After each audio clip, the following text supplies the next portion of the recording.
창세기 22장 11절 12절 받들어 읽겠습니다.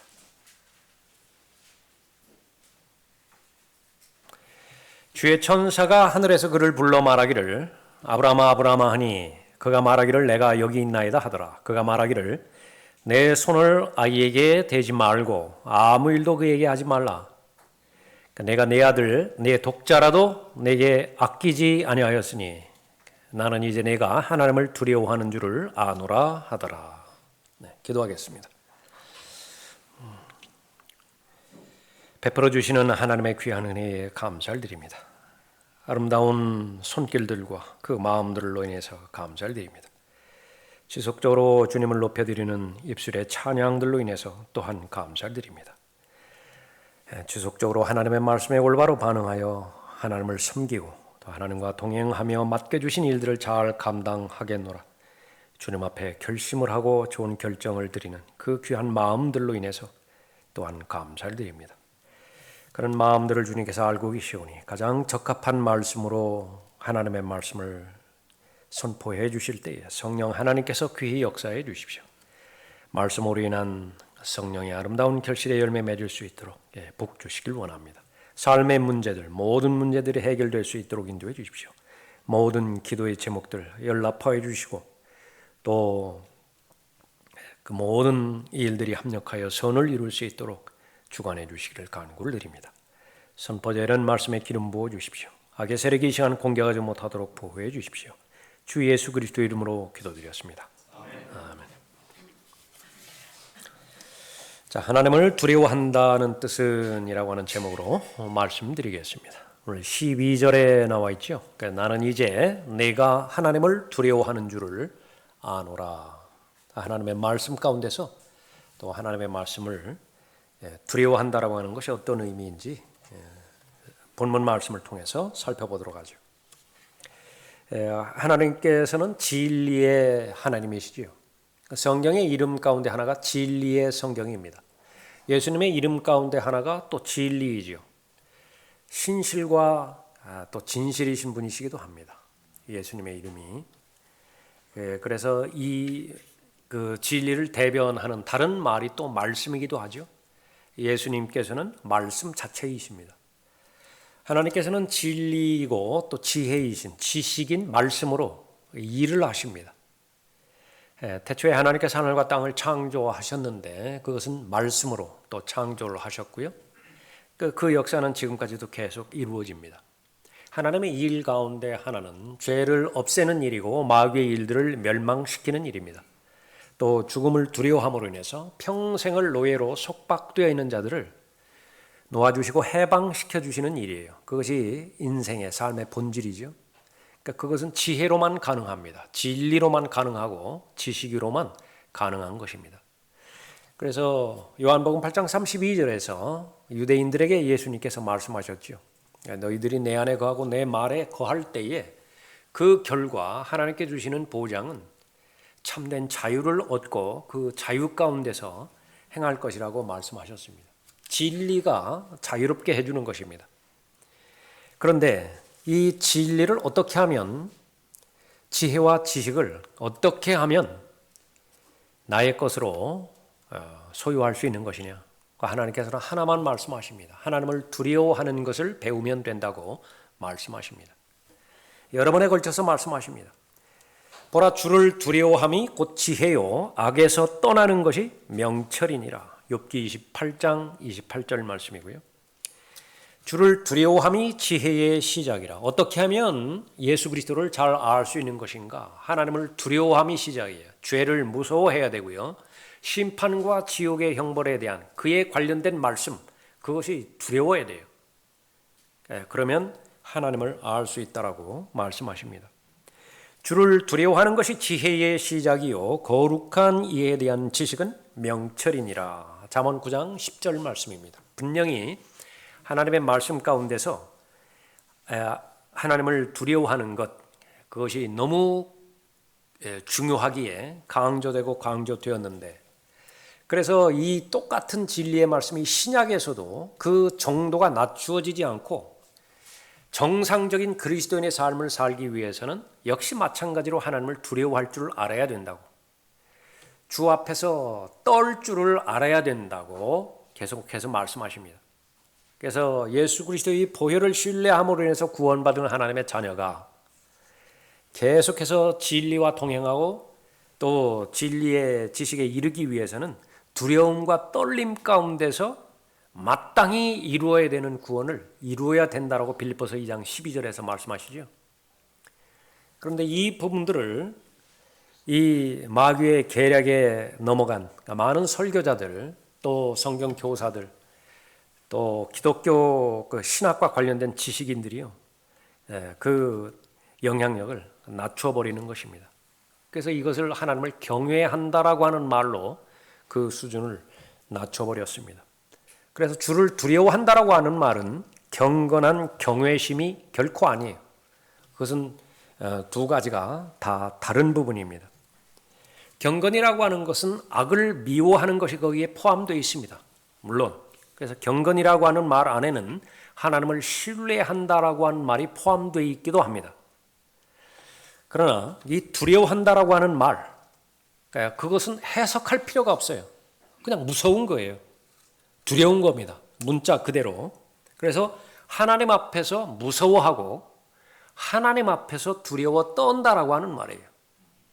그렇게 될 때에 죄로부터 자유로워지고요, 마귀의 일들로부터 자유로워지는 것입니다. 마귀에게 점유당하지 않는 것입니다. 마귀 들리지 않는 것이에요. 그리고 또 하나는 죽음을 포함한 모든 두려움으로부터, 두려움의 중점에는 그 가운데에 그 중점에는 죽음에 대한 두려움이 시작된다고 성경은 그렇게 설명하고 있습니다. 모든 두려움의 원천은 죽음이에요. 그러니까 그 부분으로부터 파생되었기 때문에 돈에 관련된 두려움도 있고요, 건강에 관련된 두려움도 있고, 인간 관계로부터 오는 두려움도 있고, 막연한 두려움도 있습니다. 그런데 그 모든 부분들을 해결하신 분이 바로 예수 그리스도이시요, 십자가에서 다 해결하신 것입니다. 그런데 그 혜택을 누리려면, 그 호혜의 대상이 되기 위해서는 하나님을 두려워하는 것을 우리가 배워야 되는 것입니다. 오늘 본문 말씀에서 하나님께서는 아브라함을 인정하셨어요. 어떤 면이냐? 내가 하나님을 두려워하는 줄 내가 아노라. 좋은 평판입니다. 하나님을 두려워한다는 뜻, 그것은 하나님께 마음으로 순종한다라고 하는 말을 말하는 것입니다. 본문 말씀을 통해서 그 세 가지로 살펴보죠. 하나님을 두려워한다는 뜻, 그것은 하나님께 순종한다는 것을 말하는 것인데, 첫 번째로 주의 말씀에 순종하는 것을 말하는 것입니다. 하나님께서 말씀하셨는데 그 말씀에 순종하는 것을 말하는 것입니다. 1절 보십시오.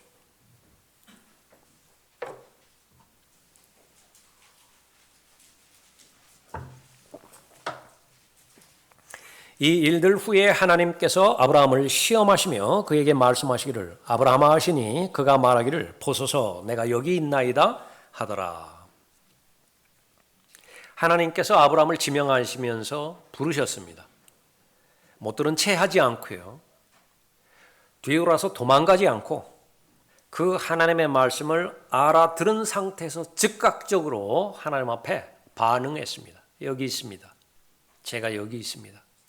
하나님을 두려워하는 것은 바로 하나님의 말씀에 순종하는 것으로부터 시작되는 것입니다. 하나님께서 아브라함을 부르시고 하나님과 동행하면서 이름을 아브람 그렇게 불러주셨죠. 처음에는 세 글자 아브람, 이렇게 하나님께서 높여주신 아버지라고 하는 뜻입니다. 그때는 아브라함에게는 이제 자녀가 없었습니다. 75세 되던 해에 하나님께서 약속의 말씀을 주셨는데 이제 아들을 주실 것이라고 약속하셨죠. 그 아들을 통해서 민족을 이룰 것이라고 말씀하셨습니다. 그러면서 이름을 바꿔주셨어요. 개명하셨어요. 네 글자로 아브라함. 그 뜻은 무엇이냐? 그러면 많은 사람들의 아버지, 그 뜻입니다. 내 이름을 더 이상 아브라함이라 부르지 않고 내 이름을 아브라함이라 하리니 이는 내가 너를 많은 민족들의 아비가 되게 하려 하였습니다. 의미가 있죠. 그렇게 하나님께서 아브라함에게 약속의 말씀을 주셨던 것입니다. 그 약속을 받고 나서 세월이 많이 지났음에도 불구하고 아무런 변화가 없습니다. 사람의 관계라고 하는 것은 이웃과의 관계가 포함이 되어지죠. 이 사실은 모든 사람들에게 다 알려져 있습니다. 마치 하나님의 사람 욥이라고 하는 사람이 그 공의로움, 그 정의로움, 의로운 삶이 주변에 다 알려졌듯이 말이죠. 이것은 알려지지 않을 수가 없습니다. 빛의 성질이 그런 것이에요. 내가 빛이라고 한다면 그것은 퍼져나가게 되어 있습니다. 마음에서 일어나는 일들이 입 밖으로 표현될 수밖에 없고요. 입 밖으로 표현된 그 표현이 진실성이 있다라고 한다면 삶의 변화를 가져옵니다. 사람들이 모를 리가 없게 되는 것이죠. 하나님을 만난 사람이고 하나님으로부터 약속을 받은 사람인데 바로 그 사람의 이름이 의미하듯이 많은 민족들의 아비가 될 것이에요. 5년 지나고 10년 지나고 20년 지나고 아무런 변화가 없습니다. 조롱거리겠죠. 그가 온다는 약속이 어디 있느냐? 똑같은 것입니다. 모든 경륜에 있어서 모든 하나님의 사람들에게 분명하게 다시 오실 것이라고 말씀해 주셨음에도 불구하고 안 오시는 거예요.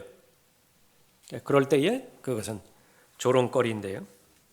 아브라함 역시 마찬가지로 그 조롱을 받았을 것입니다. 그러나 아브라함에게는 흔들리지 않는 믿음이 있었는데 그것은 시간을 앞서서 하나님께서는 하신 말씀을 반드시 이루실 것이라고 믿었던 것입니다. 그것이 단순한 믿음입니다. 성경은 이렇게 기록하고 있습니다. 그를 밖으로 데리고 나가 말씀하시기를 이제 하늘을 쳐다보고 별들을 셀 수 있다면 그 별들을 세어보아라. 또 그에게 말씀하시기를 너의 씨가 이와 같으리라 하시더라. 아브라함이 주를 믿으니 주께서 그것을 그에게 의로 여기셨더라. 하나님께서 무엇을 말씀하셨는데 하나님의 말씀, 그 말씀 하나에만 집중하는 것입니다. 다른 점은 무엇이냐면 사람이 한 말이 아니에요. 하나님께서 하신 말씀이에요. 그렇기 때문에 믿는 것입니다. 성경에서는 그것을 참된 두려움이라 그렇게 시작하고 있는 것입니다. 하나님께서 말씀하시자마자 즉각적으로 반응하는 그 마음의 자세, 바로 위대한 믿음의 사람의 첫 출발이었던 것입니다. 하나님의 말씀에 귀를 기울일 수 있는 사람, 여러분의 마음의 상태가 그렇다고 한다면 여러분은 하나님을 두려워하는 사람이고요. 지혜와 지식을 얻을 수 있는 시작이 이미 시작된 것입니다. 그 기반 위에서 여러분은 지혜의 사람으로서 또 진리의 지식에 계속해서 이르러가는 것입니다. 이 복음 안에는 믿음에서 믿음에 이르게 하는 하나님의 의가 계시되었으니 기록된 바 의인은 믿음으로 말미암아 살리라 함과 같으니라. 그래서 믿음이 있는 사람은 그 말의 동전의 뒷면은 하나님을 두려워하는 사람이다. 그 말입니다. 의인은 믿음으로 말미암아 사는 것이죠. 그래서 아브라함의 생애는 바로 하나님의 뜻을 위하여 삶을 매일매일 살아간 사람이라 그렇게 바라볼 수 있습니다. 예수 그리스도를 사랑한다라고 하는 아름다운 고백, 그것이 바로 아브라함이 믿었던 믿음을 견주어 볼 때에 무엇을 말씀하시든지 그 말씀하신 그 말씀에 즉각적으로 반응한다고 한다면, 아브라함아 불렀다라고 한다면 내가 여기 있습니다. 그렇게 반응을 할 수 있다라고 한다면 바로 하나님의 음성을 올바로 듣고 하나님을 두려워하는 사람입니다. 하나님께서 부르셨는데 그러면 반응하지 않는 사람도 있는 것이냐? 많아요. 실제로 많다고요. 그 원인은 여러 가지가 있겠습니다만 가장 일반적이고 보편적인 것은 세상에서 들리는 소리가 하나님의 음성보다 훨씬 더 크기 때문이에요. 세상에서 내 마음을 향해서 부르짖는 소리가 있다고요. 하나님께서 말씀해 주시지만은 그 세상 소리에 묻혀버리는 것입니다. 그 부분을 처리하지 못하면 내 육신 또한 아우성쳐요. 내 육신이 육신을 만족시켜달라고 그 필요를 채워주려고 배고픈 것 또 갈증 그런 부분들을 해결해 달라고 계속해서 소리치는 것입니다. 하나님의 말씀에 더 귀 기울여 될 때에 우리가 살아가고 있습니다. 지금 이 시대에는 하나님을 두려워함이 발견되지 않지요. 하나님을 모독하는 것은 일반적이고 하나님을 조롱하는 것, 하나님을 조롱하지 않으면 그 펠로우십에 끼이지를 못해요. 요즘 또래 집단의 압력, 그것이 얼마나 무서운 것인가를 우리 부모님들은 잘 알아야 됩니다. 어느 정도까지 왔느냐? 친구들끼리 이야기하는데 초등학생 얘기예요. 자신의 부모에 대해서 욕을 안 하면은요 친구로 끼워주질 않아요. 자기 엄마 아빠에 대해서 욕을 해야 돼요. 욕을 해야 그 끼리끼리 그렇게 모일 수가 있는 것입니다. 결국은 사람은 이 진리에 의해서 영향을 받습니다. 진리에 의해서 거듭나는 것이 바로 사람의 본질이고 그 진리와 동행하고 진리를 수호하는 것이 바로 참된 인생을 말하는 것인데 그 진리를 말씀하시는 분, 그 하나님 한 분밖에 계시지 않는 것입니다. 하나님을 두려워하는 것 가장 잘 배운 것입니다. 진리의 지식에 이르는 것이죠. 자, 하나님을 두려워한다라고 하는 말을 아브라함은 들었습니다. 하나님께서 인정하시고 칭찬하시는 대단한 말씀이에요. 그것은 하나님께 순종한다라고 하는 말인데 그 말의 뜻은 두 번째로 이해할 수 없을 때에도 순종하는 거예요. 이해할 수 없을 때에도 순종하는 것입니다. 2절 보십시오. 하나님께서 말씀하시기를 내 아들 곧 내가 사랑하는 내 독자 이삭을 이제 데리고 모리아 땅으로 가서 산들 중에서 내가 내게 알려줄 한 산에서 그를 번제로 드리라 하시더라. 아브라함이 아침에 일찍 일어나서 그의 나귀의 안장을 이우고 그와 함께 있는 청년들 중 2명과 그의 아들 이삭을 데리고 번제에 쓸 나무를 쪼개어 가지고 일어나서 하나님께서 자기에게 일러주신 곳으로 갔더라. 하나님께서는 2절에서 아브라함이 전혀 생각지도 못하고 상상하지도 못한 말씀을 명령으로 말씀하십니다. 하나부터 끝까지 이해가 되지 않는 것은 분명한 사실이고요. 그런데 그 말씀을 들었을 때 그 다음 절에서 계속해서 언급되는 것은 주저하지 않아요. 그것이 무슨 말인지 문자적으로 깨닫자마자 즉각적으로 행동에 옮깁니다. 그 말씀하신 그 명령을 수행하는 데 필요한 모든 구체적인 필요들, 재료들, 그것을 실제로 행할 목적으로 다 충분하게 구비하죠. 갖추죠. 이런 부분에 있어서는 본받아야 될 믿음이라고 우리가 여기는 것입니다. 괜히 아브라함을 믿음의 조상이라 그렇게 부르는 것은 아닌 것이죠. 하나님께서 이삭을 바치라고 말씀하셨는데 이 순간이 있기까지 아브라함은 더 바랄 것이 없어요.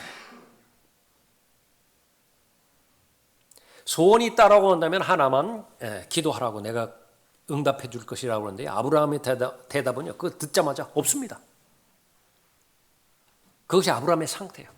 최고의 만족을 지금 누리는 것입니다. 최고의 행복을 누리는 것이에요. 그 아들 이삭 그것이 인생 전체예요. 그 아들 이삭 그것이 우주 전체인 것입니다. 얼마나 감사하겠어요. 하나님 앞에. 하나님으로부터 온 하나님의 선물인데 그런데 그것을 하나님께서 번제로 바치라고 말씀하셨는데 하나님께서 폭군이신가? 행복을 시샘하는 질투심 가운데서 아브라함에게 이해되지 않는 그런 요구를 하시는 것인가? 하나님께서는 누구보다도 우리의 행복을 원하시죠. 누구보다도 하나님께서는 공의로우신 분이시기 때문에 그 도덕적 수준이 높으신 분이십니다. 우리는 그 사실을 알 때에 이해되어지지 못하는 모든 부분들, 그것이 하나님으로부터 나온 출처라고 한다면 경험되지 않았다 하더라도 설득되지 않는다 하더라도 하나님의 말씀에 순종하고 또 하나님의 말씀에 동의할 수 있는 마음의 자세가 되어야 되지요. 하나님을 두려워하는 것입니다. 아브라함에게 있어서 가장 위험한 것은 어떤 것인가? 아브라함도 아브라함 자신을 잘 몰라요. 그런데 아브라함을 잘 아시는 하나님의 관점에서 평가할 때에 이삭이 우상이 될 위험성이 너무나 큰 거예요. 그 사랑하는 아들, 출처가 잘못된 것이 아닙니다. 받은 방법이 잘못된 것이 아니야. 분명히 하나님으로부터 왔다고요. 그것도 하나님의 과정을 통해서 전달받았습니다. 그럼에도 불구하고 그것이 하나님을 대적하는 우상이 될 수 있어요. 이것은 어느 시대에 살고 있는 어떤 사람에게도 다 적용되는 진리입니다. 하나님으로부터 받은 것, 귀한 것임에 틀림이 없는데 그것이 하나님을 대적하는 우상이 될 수 있다라고 하는 사실을 아는 것입니다. 우상은 하나님보다 더 많이 생각하는 것입니다. 하나님보다 더 귀하게 여기는 것이에요. 내 생애 가운데서 하나님이 없다고 한번 생각해 보십시오. 하나님과의 교제가 단절된다고 생각해 보십시오. 그때의 삶의 질 하나 기준으로 놓고요. 그 다음에 내가 인생 가운데서 하나님 배제시키고 가장 중요하게 여기는 것 그거 하나 또 놓아보세요. 그것이 내게서 사라져버렸다고 생각하고 그것이 나에게 단절되어졌다고 생각해 보십시오. 그때의 실제적인 삶의 질, 하나님이 계시지 않을 때의 삶하고 그것이 없을 때의 삶의 질하고 그것이 없을 때가 더 비참하다. 그것은 우상 숭배예요. 무언가를 우상을 숭배하고 있는 것입니다. 육신의 정욕에 관련된 것이든지 안목의 정욕에 또는 생의 자랑에 관련된 부분이든지 무언가가 하나님보다 더한 가치가 있는 것입니다. 너무 애착이 깊고요. 그거 없으면 살 수가 없어요. 하나님 없으면 살 수 있어도 그것 없이는 살 수 없다. 그것이 없이는 걷잡을 수 없는 분노와 마음 가운데 일어나는 충동, 또 실망, 회한 그런 것들로 인해서 사는 것이 아니에요. 그러니까 그것을 말하는 것입니다. 자식이 그럴 수도 있고요. 아내와 남편이 그럴 수도 있습니다. 돈과 권력이 그럴 수도 있습니다. 요즘 정치판에서 일어나는 모든 부분들 다 정상이 아니에요. 다 비정상이에요. 다 미치광이들입니다. 아무런 가치 없는 것을 한 발자국만 뒤에 물러서서 생각하는 모든 사람들이 봤을 때 그건 거의 가치가 없는 것이에요. 오히려 수치스러운 것이에요. 정치인들이 추구하고 있는 것은 그 죽자 살자 그것을 얻기 위해서 달려드는 것. 그것은 마치 그 여름에 무슨 나방이나 이런 그 벌레들 있잖아요.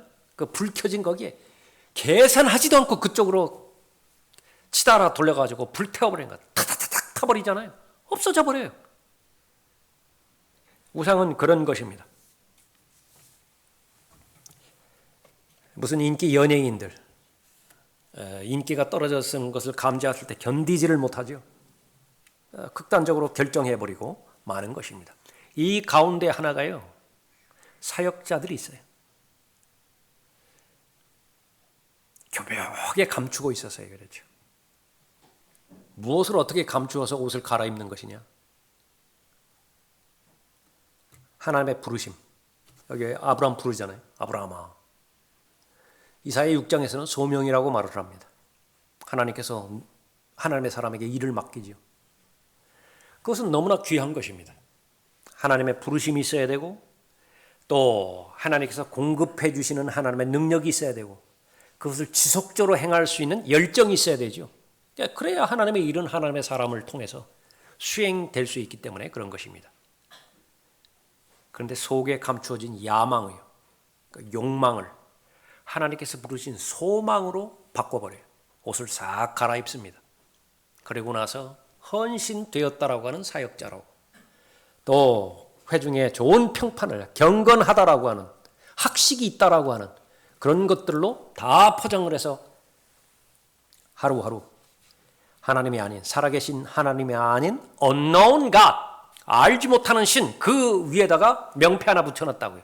여호와 하나님이라고 교회라고 사역이라고 헌신이라고 다 우상 숭배자입니다.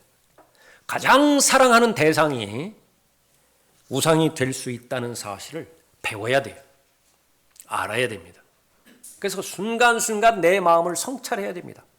나에게 있어서 가장 사랑하는 대상이에요. 아브라함에게 이삭, 다른 무엇과 바꿀 수 있겠습니까? 그러나 하나님 보시기에는 위험스럽다고요. 지금 서 상태가 위험스러워요. 하나님을 두려워하는 것을 배워야 되고 확증해야 될 필요가 그렇게 있는 것입니다.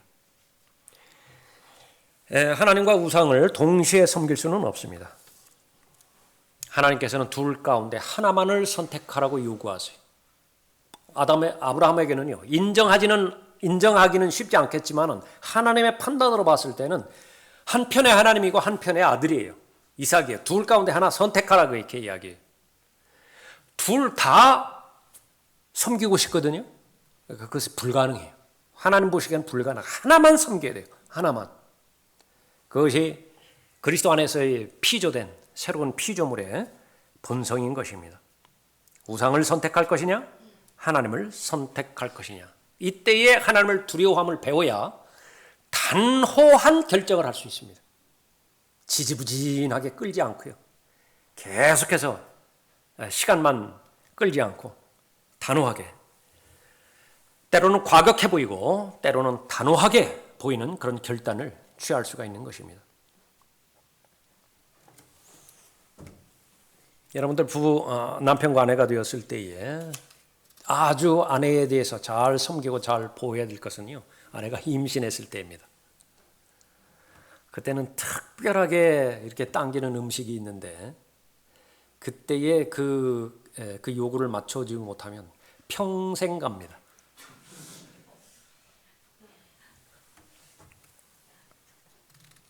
저에게도 하나 있어요.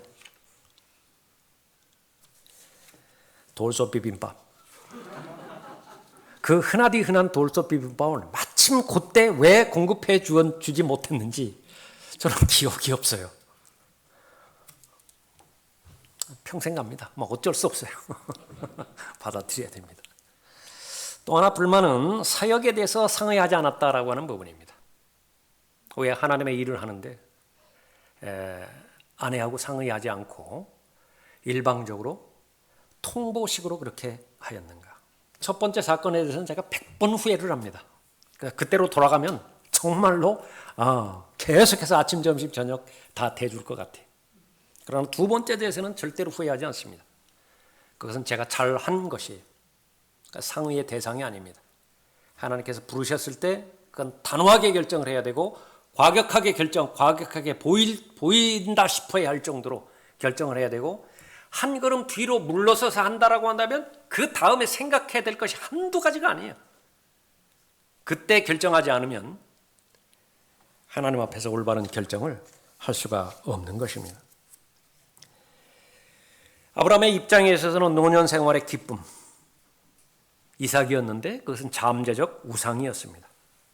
하나님께서 이삭을 바치라고 말씀하셨을 때 기꺼이 바쳤고 단호하게 바쳤고 즉각적으로 바쳤습니다.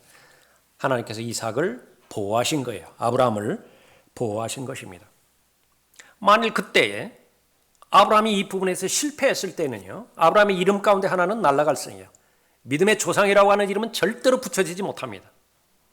또 하나님께서는 예수 그리스도, 참된 이삭, 참된 독생자, 그것에 대한 예표와 모형으로 아브라함과 이삭의 관계 가운데서 창세기 22장에서 그러한 목적으로 기록을 하셨는데 그 예표가 날아가 버립니다. 그 모형이 다 날아가 버려요. 하나님의 계획에 차질이 그렇게 생기게 되어지는 것이죠. 하나님을 두려워하는 것을 아브라함은 배웠고, 하나님의 두려워함, 그것이 오늘 이 시간에 이르기까지 하나님께서 영광 받으시고 또 하나님의 인도하신 가운데서 귀한 간증으로 남아있게 되었던 것입니다. 하나님을 사랑하면 그 사랑이 반드시 밖으로 표출되게 되어 있습니다. 입으로 표현하게 되어 있고요. 그 삶의 변화를 통해서 표출되게 되어 있습니다. 그 역은 성립되지 않습니다. 내가 경배드린다고 해서 여러 가지 다양한 형태로 수고하고 헌신한다라고 해서 하나님을 사랑하는 것이냐? 그것이 맞을 수도 있지만은 맞지 않을 수도 있는 것입니다. 교회의 그 목적, 또 하나님을 영원롭게 해드리는 것이고, 그래서 오늘 하나님을 경배드리는 것입니다. 교회의 목적, 잃어버린 혼들에게 복음을 증거해서 구원받게 하는 것입니다. 교회의 목적, 구원받은 죄인들이 2사람, 3사람의 모임을 통해서 하나님의 진리도 알아가고 또 하나님께서 베풀어 주신 은혜와 사랑을 나누어 갔지요. 그래서 서로 격려하며 몸을 세우는 그런 일들을 하지요. 그 모든 교회의 목적에 가장 적합하게 맞는 삶을 살 때에 하나님께서는 그 교회를 매우 칭찬하십니다. 그러니까 그러한 목적이 가장 의미 있는 삶을 사는 것이에요. 목자의 최우선적인 과제, 그런 귀한 수고를 하는데 그 귀한 수고가 헛된 수고로 돌아가지 않게 하는 것입니다. 그것을 계속 제시해 줘야 되는 것입니다. 마음의 동기를 계속 살피게 해주고요. 또 믿음의 창시자의 완성자신 예수 그리스도를 계속 지속적으로 바라볼 수 있게 해주는 것입니다. 그것이 바로 베드로전서 5장에서 참된 목자에게 하나님께서 부탁하신 영역들이에요. 하나님께서 맡겨주신 약물이 잘 지키고 보호해서 한 사람도 예외 없이 모두가 다 하나님 만나 뵙게 됐을 때에 오늘 형제님 기도하신 것처럼 잘하였다 착하고 신실한 종아 칭찬받게 해주는 것입니다. 목자가 인정을 받고 인정을 받지 않고 그건 뒤로 사라지는 것이에요. 마치 침례인 요한이 예수 그리스도만 제시하고 자신은 decrease, 사라지는 것이에요. 그렇다고 해서 하나님으로부터 인정받지 못하는 것이냐? 예수님께서 침례인 요한에 대해서 큰 자라고 말씀하셨잖아요. 천국에서 가장 큰 자라고 말씀하셨죠. 그러니까 여러분도 마찬가지입니다. 여러분의 믿음이 성장하면서 지체들과 교제하는 가운데서 자신이 하나님을 두려워하는 것을 배우는 것은 물론이고 다른 사람에게도 하나님을 두려워하는 법을 배우게 좋은 영향력을 제시해 주시는 것이에요.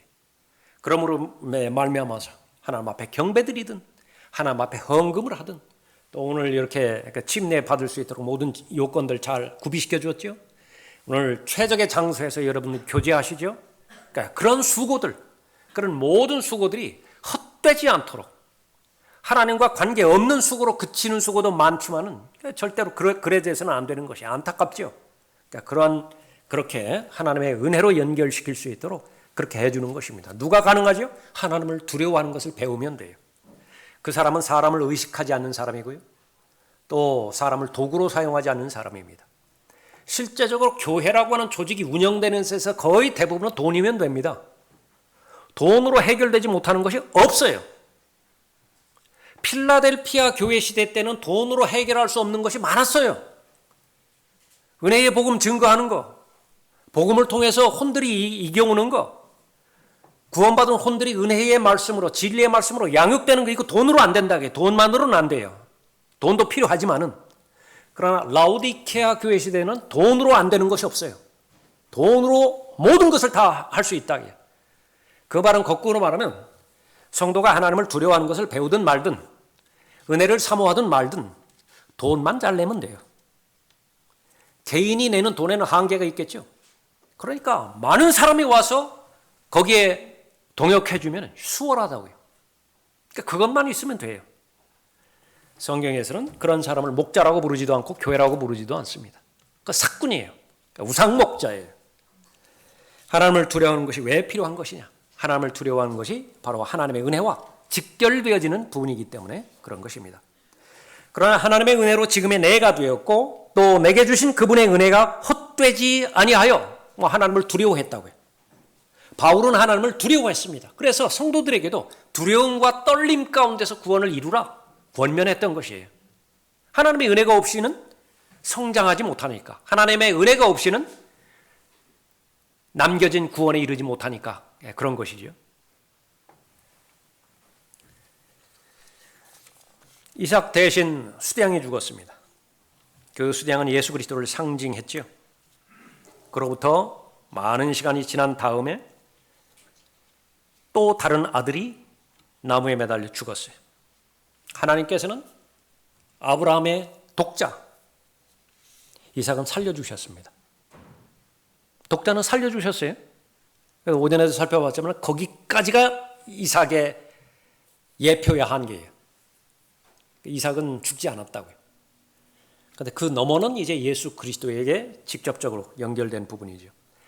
하나님께서 가장 사랑하시는 아들 독생자는 저주해서 죽여버리셨어요. 이삭의 아들은 살려줬지만, 아브라함의 아들 이삭은 살려주셨지만 정작 자신의 아들은 저주하여 죽여버리셨어요. 나의 하나님 나의 하나님 어찌하여 나를 버리셨나이까. 저주의 대상이었고 심판의 대상이었고 지옥의 형벌에, 지옥의 문에 던져버린 그 대상이었었죠. 그 길밖에 없기 때문에 그래요. 그 길밖에 없어요. 죄인을 구원하고 죄인을 영원히 살 수 있게 해줄 수 있는 유일한 길은 그 길밖에 없어요. 유일한 길이에요. 그 하나님께서 그만큼 죄인을 사랑하셔서 죄인을 구원해 주시고요. 그 다음에 그렇게 귀한 값을 치르고 받은 구원이니만큼 최상의 삶을 살기를 바라는 것입니다. 그 최상의 삶을 사는 데 있어서 가장 필요한 요소가 하나님을 두려워하는 것을 배워야 돼요. 하나님을 두려워하는 것을 배울 때 비로소 죄를 무서워합니다. 이 죄를 한 번만 지으면 나는 그대로 죽는구나. 첫 번째 사람이 배우지 못한 것을 예수 그리스도를 통하여 배우게 하는 거예요. 첫 번째 사람은요, 그 한 번의 죄를 지으면 죽는 거예요. 두 번의 기회가 없어요. 그 마음가짐을 가질 때의 사람은 가장 안전합니다. 사람이 왜 반복적인 죄에 빠집니까? 왜 악한 그 습관에 그렇게 길들여져 있습니까? 하나님을 두려워하는 것을 배우지 못했기 때문에 그래요. 무엇으로 마귀가 둔갑을 시켰죠? 은혜의 하나님이라고 하는 이름으로, 자비의 하나님이라고 하는 이름으로, 오래 참으시는 하나님이라고 하는 이름으로 하나님을 두려워하는 것을 배워야 된다는 이 귀한 교리를 다 없애버렸어요. 다 제거해버렸습니다. 그 얼마나 큰 비참입니까? 자기 아들을 아끼지 아니하시고 우리 모든 사람을 위하여 내어주신 분이 어찌 그 아들과 함께 또한 모든 것을 우리에게 값없이 주시지 아니하겠느냐. 하나님으로부터 받은 것 이것만으로는 부족하다고 평가했기 때문에 우상에 기웃거리는 거예요. 하나님으로부터 받은 것 이것만큼으로는 차지 않는 거예요. 그러니까 내 스스로 내 살 길을 찾아 나서는 것입니다. 부질없는 짓이에요. 그 우상의 실체는 성경에서 분명하게 말씀하십니다. 실체도 없고요. 도와줄 힘도 없고 배반해버립니다. 모든 우상이라고 하는 우상을 거기다 갖다 놓고 적용시켜 보십시오. 그 우상이 나를 도와주던가 결국은 나에게 만족을 주던가 계속해서 속일 뿐입니다. 목마를 때 계속해서 바닷물, 소금을 주는 것이야. 순간은 어쩔는지 모른다고요. 그러나 조금만 시간이 지나면, 길지도 않아요. 조금만 시간이 지나면 몇 배에 해당되지는 후회가 몰려오고요. 좌절하게 만들고 궁극적으로는 포기하게 만드는 것입니다. 하나님을 두려워한다는 것, 그것은 하나님으로부터 인정받아야 되는 대상입니다. 하나님께서는 아브라함이 하나님을 두려워한다는 것을 아셨다고 말씀하셨어요. 그것은 하나님께 순종하는 것이죠. 그 뜻은 마지막 세 번째로 믿음과 기대로 순종하는 것입니다. 어쩔 수 없이 운명적으로 나는 순종하지 않고는 안 돼. 그렇게 몰아붙이는 것이 아니라 의도하지는 않지만은 염세 철학적인 기독교인으로 머무는 것이 아니라 나름대로 기대를 하는 거예요. 나름대로 희망을 갖고 소망을 갖고 하나님 앞에 다가서는 것입니다. 5절 보십시오. 아브라함이 그의 청년들에게 말하기를 너희는 나귀와 함께 여기에서 머물라. 나와 아이는 거기로 가서 경배 드리고 거기서 끝나는 것이 아니라 다시 너희에게로 돌아오리라. 다시 너희에게로 돌아오리라. 이것이 기대와 소망이 포함된 믿음입니다. 그것이 하나님을 계속해서 기대하는 순종인 것이죠. 하나님에 대한 온전한 신뢰를 말하는 것입니다. 아브라함은 이삭을 통해서 이루실 하나님의 말씀을 절대적으로 믿었습니다. 그래서 이삭을 완전히 끝장내지는 않을 것이라고 믿었어요. 죽일 것입니다. 하나님께서 이삭을 반드시 죽이실 것이에요. 그렇게 말씀하셨으니까. 죽이지 않는 번제가 없잖아요. 반드시 죽여야 되잖아요. 그런데 이삭 제외하고서는 하나님의 약속이 이루어질 수 있는 방법이 없습니다. 그러니까 이삭은 반드시 죽은 자들로부터 부활하실 것이에요. 그것을 소망 가운데서 믿었습니다. 기대 가운데서 믿었던 것입니다. 나는 하나님을 두려워할 줄 아는 것인가? 여러분들이 많은 부분에 있어서 하나님을 두려워할 줄 아니까 여러분이 죄에 연루되지 않는 것입니다. 그러나 혹 한두 가지 죄에 아직까지도 연루된 부분이 있더라 한다면 그 부분에 있어서만큼은 하나님을 두려워하는 것을 더 배워야 됩니다. 그 사실을 놓고 더 하나님 앞에 간절히 기도하고 아브라함에게 하나님을 두려워한 줄 아노라고 말씀하셨는데 저도 그러한 하나님의 답을 듣고 싶습니다. 제가 여러 번 시도해봤지만은 계속 거듭해서 실패하는 영역이 있습니다. 제가 알고 있는 영역도 있지만 제가 무지해서 어리석어서 간파하지 못하고 있는 그런 영역도 있습니까? 알려주십시오. 말씀해 주시는 대로 제가 순종하겠습니다. 하나님 앞에 말씀드리니까 진지하게 말씀드리는 거예요. 예수 그리스도를 주시기까지 사랑한 하나님이십니다. 무언들 주시지 않겠느냐라고 말씀하시죠. 그런데 사람은 어리석어서 하나님에 대한 신뢰에 문제가 생겨서 그러한 하나님임을 믿지 못하고 자꾸 하나님을 배제시키고 스스로 다른 것을 찾아 나서는 거예요. 우상입니다. 그것은 어리석은 것이고 그 결과는 성경의 모든 부분들을 통해서 후회하게 되어 있습니다. 에서의 예를 통해서도 우리에게 알려주셨고 롯의 결과를 통해서도 우리에게 알려주셨던 것이죠. 실패한 경우에는 우리가 반면 교사로 교훈해 주시지만은요, 우리가 적극적으로 우선순위를 놓고 믿음의 본을 받아야 되는 이 아브라함의 본에 대해서는 원리로 삼으라 말씀하시는 것이죠. 우리는 하나님을 믿는 사람입니다. 구체적으로 말하면 하나님께서 말씀하신 것을 믿는 거예요. 믿음이라고 하는 것은 말씀하신 대로 그대로 이루어질 것을 믿는 것이죠. 막연한 믿음이 아니라 그 믿음은 반드시 가치가 있는 믿음이니만큼 하나님께서는 테스트하십니다. 참된 믿음은 반드시 시험의 과정을 통과하게 돼 있어요. 시험의 과정을 통과하지 않는 믿음은 불안정합니다. 불안해요. 언제 어떻게 우상으로 돌변할지 모르는 것입니다. 이해가 되지 않는 것을 하나님께서 던져주실 때지요. 그때에 그 대상이 하나님이신 것을 믿는다고 한다면 역시 마찬가지로 신뢰의 대상으로 받아들이는 것입니다. 이해되지 않을 때 그때도 사람이 한 말이라고 한다면 100번 의심합니다. 그러나 하나님께서 말씀하셨어요. 그것은 그대로 될 것입니다. 지속적으로 하나님께서 말씀하신 그 부분, 결국은 나를 위한 것이에요. 결국은 나를 더 잘 되게 할 것이고 나에게 더 큰 복을 주실 것입니다. 다만 시간차가 안 맞을 뿐이에요. 내가 지금 고정하고 있는 것은 지금 현재 고정하고 있지만 하나님께서 고정하신 것은 미래의 어느 날입니다. 그때에 하나님께서 주실 것을 내가 기대감 가운데서 소망 가운데서 믿는 것이죠. 하나님을 두려워하는 사람입니다. 나는 하나님을 두려워하고 있는 사람인가?